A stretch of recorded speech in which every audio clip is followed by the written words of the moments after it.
seems the Legend of Zelda like dungeons. No wonder, since they are the backbone and the staple of the series. From the early beginnings in the NES classics to the elaborate puzzles in Skyward Sword Skykeep, they have challenged our courage and wisdom.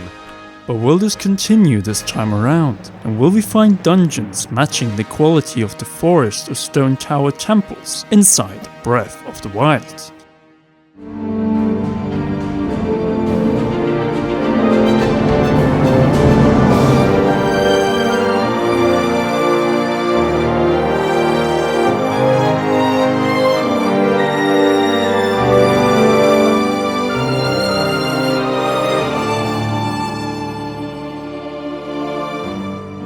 The Shrines, the last resting place of the underground Sheikah monks, and the host of the most incredible tool we have ever seen in the Zelda series, the Sheikah Runes.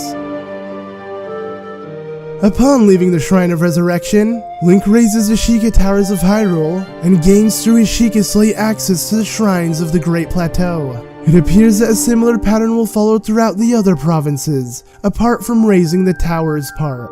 That way you might pass shrines on your way, but we'll have to wait till entering them until you climb up the tower and download the map of that specific province. No matter how impressive and complex, important questions have surfaced in the wake of the Sheikah Shrines. Are they the only way to progress in the game, or will we see some solid dungeons in the mix? We are a little anxious to receive answers due to the fact that the signs above the shrines writes, you guessed it, dungeon. And what is the difference between shrines and dungeons, and will both appear in Breath of the Wild?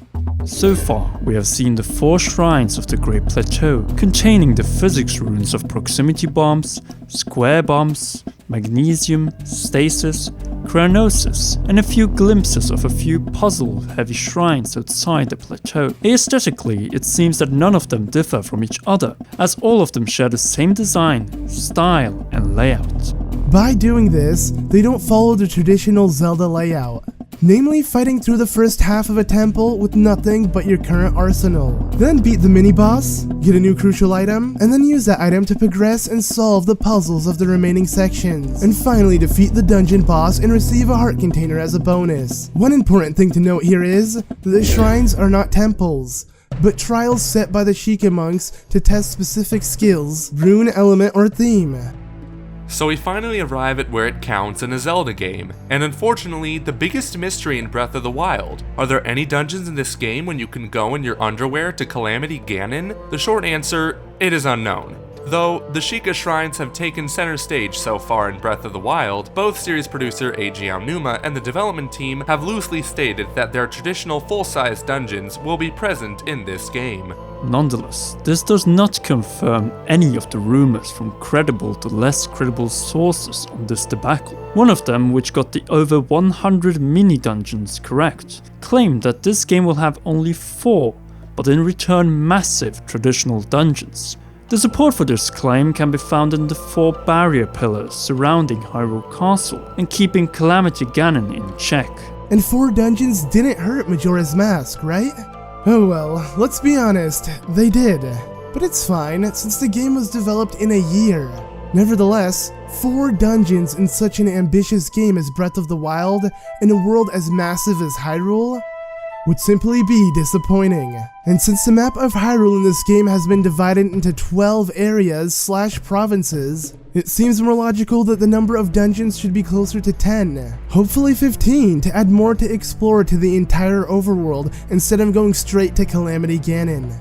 Anything else would feel empty and underwhelming, as the aesthetically similar Sheikah Shrines will get boring and repetitive really quickly. This is why, in order to not end up as fillers, the Sheikah Shrines would be a supplement to a significant number of dungeons, and since Breath of the Wild is pushing the franchise and the Wii U to new limits, the same approach should be attached to implementation of dungeons. After all, there must be a way, other than searching for a needle in a haystack to get all the 20 heart containers for a 100% completion. But could the development team possibly match and surpass the true genius of the twisted corridor of the Forest Temple, or the big surprise at the Stone Tower Temple, where upside was downside? And who can forget the literal embodiment of heaven and hell in the ancient system? I have no doubt, with the physics runes, and implementation of them, that they can create environments and dungeon puzzles on a level of craziness unheard of in the Zelda franchise. Imagine entering one of the dungeons after solving one insane puzzle/trial and what awaits you inside. More insanity. Something that might seem impossible at first, and will force the player to first enter the local shrine to obtain the necessary items, runes, or weapons. Breath of the Wild should have temples based on the surrounding province and mirror the environment and culture. From it ranging from fire, forest, desert, stone, and God forbid water, to more unusual ones such as ruins at a high peak or a sand ship in a dried up sea. With 10 to 15 dungeons, there will be room to experiment with some of them by implementing unconventional Sheikah rune-based puzzles, while sticking to the formula in the remaining ones. This way of thinking gave us in the past some of the best and most brilliant 3D dungeons in the series, such as the multi-layered Forest Temple, Stone Tower Temple, and the most recent Ancient Cistern. The dungeons in Breath of the Wild should, in contrast to the shrines, differ visually from each other and have their own regional specialty, or even a surprising twist to the formula. Imagine coming to the top of Death Mountain, and in the moment you are preparing to descend to the depths, you are shocked to see that it is literally snowing in hell. To encourage exploration and search for dungeons, they should not be pinpointed, but rather with the goal of a geographical puzzle, thus challenging the established conventions. And on the inside, the dungeons should naturally give us a taste of what the superior hardware and mechanics can offer in terms of puzzles, combat, and navigation. If the old rumor about the dungeons the size of Ocarina of Time's Hyrule Field turns out to be true, we will be in for quite a ride.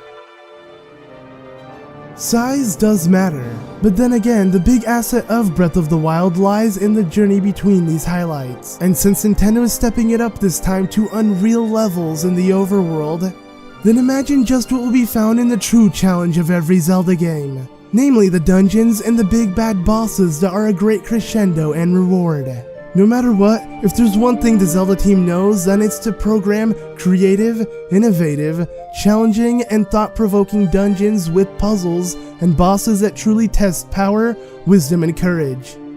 With that in mind, we will give you the following choices for the next episode of Inside Breath of the Wild. Do you want to hear more about the bosses and mini-bosses, or voice acting?